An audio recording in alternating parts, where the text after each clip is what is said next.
It's another interesting edition of the CEO, and with those as a guest today is one into many parts. He is a motivational speaker, he is a writer, a columnist, a TV presenter. I guess you've done some presentations and all of that. He was the head of corporate, one of the multinationals in the country, Cadbury West Africa, but today he is the managing director, Ashton and Leighton, into business communications consultancy. Gbenga X-adebija, you're welcome onto the program. Thank you very much. Glad to have you. Yinka Ogundibu is my name. First and foremost, the X factor. I find it so intriguing, and I'm always looking at X. This is Gbenga, this is Adebija. What X? What does he really say? I know quite a number of people have been intrigued by the X, and I'd like to keep it like that. Why? Well, you know, no, I want people to keep guessing, to keep asking questions about it. So just keep guessing X. Yes. Okay. Now I said you're one into many parts. A motivational speaker, into seminars, trainings, everything all rolled into one. How did you come about all of that? Because I know you went into sciences. Yes, true. But you know, it's interesting how my career has sort of evolved over time. Even when I was in primary, secondary school, I was very much interested in science. And I actually wanted to become a doctor. But I found out two things about myself. One, I still am a very squeamish person. I can't stand the sight of blood and all those kind of gory things. And also, I found that I couldn't bear the sight of people suffering, especially children.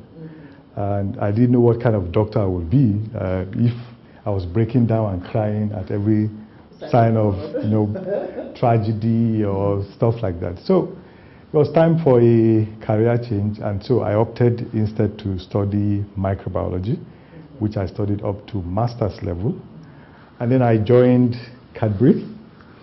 And even from the various stages of the interviews, you know, they kept looking at me very strange, like, this guy is not cut out to be a scientist or something, you know, that you don't look the part, you don't look like someone who should be in the laboratory and, you know, mixing chemicals and everything. So they asked me if I was interested in a career in public relations, marketing, HR. So I said yes. I mean, because it was a very grueling, you know, phase of my career trying to get a job.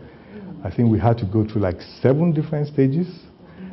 Oh yeah. And by that time, I was ready for any job, even if it was as a floor cleaner or whatever, because it was extremely tasking. No, I actually joined straight from school. Cadbury was the first and only place I have ever worked. Yeah. So they asked me if I was interested, you know, that I was more in the mold of, you know, someone who was more in upfront rather than at the background. So I said, okay, no problem. And so I started my career in corporate affairs at Cadbury.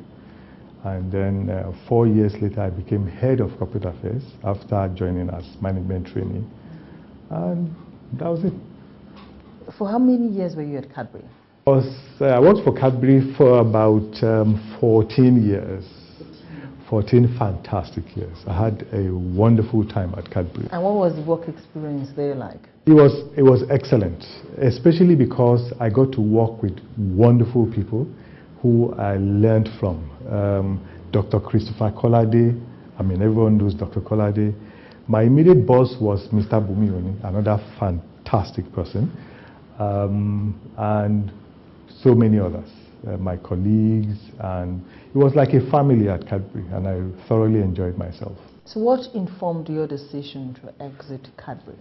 Well, you know, it must have been, if you don't mind me asking, at what age do you leave Cadbury? Cadbury, a great multinational that would have been every young man's dream. True. You had risen to become the head of corporate affairs, and all of a sudden, we see Gbenga X-adebija no longer with Cadbury. And you're like, what could have happened? Well, you know, life is a phase. You know, there's always another chapter, another phase of your life. And I had been giving it a lot of thought, especially because I was at that time when I left Cadbury, I was about 39. And I was thinking, you know, the big 4-0 was coming up. So what next for my life?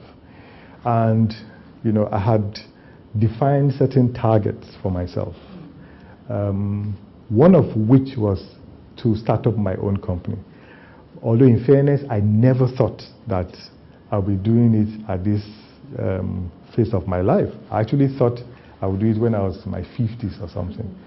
And so after I left Cadbury, my immediate response was to consider the offers and the options open to me. Because when corporate Nigeria knew that I was out of Cadbury, I got quite a lot of offers to say, you know, would you like to come and join us? If you don't mind, so that means when you were even living in Cadbury, no set idea of what you were going to. So what informed that decision to leave Cadbury at that particular time? Well, when it was to say you had anything already cooked together? Okay, well, I would say that it was more to do with circumstances which had changed at that time. And did it have to do with the problems Cadbury had at that time? Not directly, no.